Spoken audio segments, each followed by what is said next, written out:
His given name, Stokely Carmichael. At 2 years of age, his parents brought him to New York, where he went on to attend the Bronx High School of Science. In 1960, he became involved in the student faction of the Civil Rights Movement. Soon he attracted headlines as head of the Student Nonviolent Coordinating Committee. He's credited with first calling for Black Power. And then he attracted great news media attention when he and many others began to agree with Malcolm X's contention that everyone had a right to self-defense. Here you are talking about you afraid of violence, and the honky drafting you out of school to go fight in Vietnam.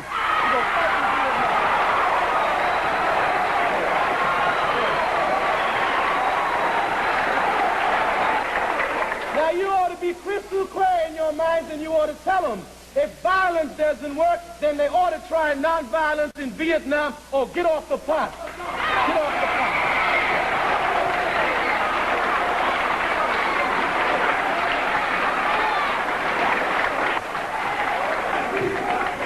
But then finally, on the subject of violence, we want to make a philosophical approach to it. The existentialist philosophers talk about the executioner-victim relationship that is always prevalent in most of the world today, especially the non-white world, where they're fighting for their liberation. He says there are executioners and there are victims. The executioners are self-imposed.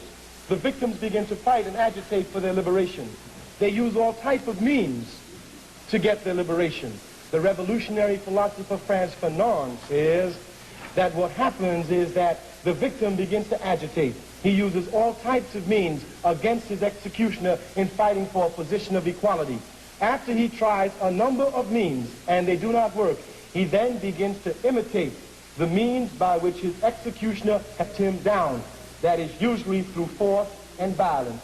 He says, and then they begin to use it against them, breaking the one taboo that they've never been able to break, hitting back against their executioners, so that you ought not to be upset. If we are violent, the United States taught us very well how to be violent.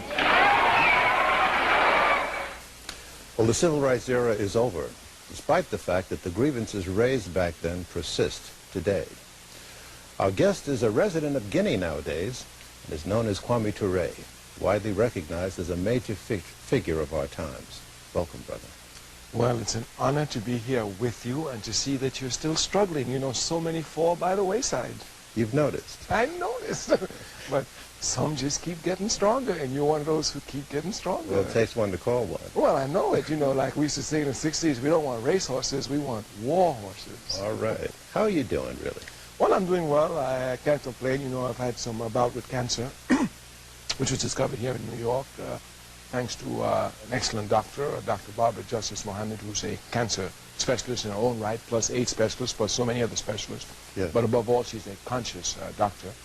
Organized a group of physicians here when I fell sick, took care of me, and I had some radiation for the prostate cancer. And after the first stage, I went to Cuba for the second stage of treatment, where I found a perfect herbalist doctor. You know, in Cuba, unlike in other countries, they don't fight the herbalist doctors for the benefit of the multi-drug corporations. You know, they fight, they give them encouragement, they respect them.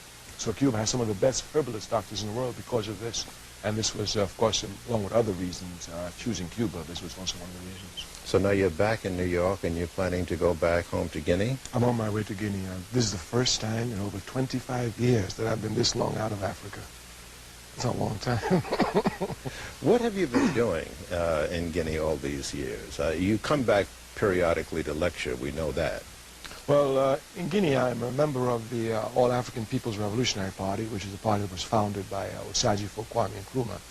And this party is a Pan-African party. It has bases throughout the world, certainly within the United States of America. And part of my job, following the dictum, not just of Nkrumah and Sekou Touré, but of Malcolm X, who says that if we want power, we must build our power base at home and then extend there. Our party has been following that, building our base at home, and then having the diaspora feed into that base at home. So my work is to organize this party as an organizer. We have many, many, many organizers. I'm only one of them, to organize this party. And we've been able in the last 3 decades, less than 3 decades anyway, because the party was formed in visualized in 1967. We started moving in 1969. So You visualized that early. yeah, 1969, and found in Kwame Nkrumah's book, The Handbook of Revolutionary Warfare. One of the greatest honors I had in my life was when I met him in Guinea. He let me read that book in its manuscript form. You know, where it solved all the problems I've been looking for. And we've kept the base in Africa, and we spread all around now. We've got bases in America, the United States of America. We have it in Central America, in North America, in the Caribbean. We have it in England. We have it in North America, Canada, in all of Africa. So we have it in major places where Africans have been spread. We have not gotten into the eastern part of the world just yet, but of course as we get stronger, we'll definitely hit that area. Word has it that you were persona non grata for a while in Trinidad. Does that still exist, or has that been diluted? Do you know they just changed the whole thing, you know? What? Yes, boy! They got an Indian government now. And I'm kidding them, you know. They brought me back to Trinidad 2 weeks ago. They gave me a welcome fit for a king. What? Well, I'm telling you. So I said, I see. So now they got an Indian government. Only African government could ban me. Back to Guinea. What attracted you to take up residence in Guinea? Revolution. Revolution? Revolution. I went to Guinea. When I went to Guinea, was the most revolutionary country in Guinea at that time. Co-presidents were Secretary and Kwame Ture. Everywhere we were on the front lines defending Africa's dignity, everywhere on the front line expanding the African Revolution.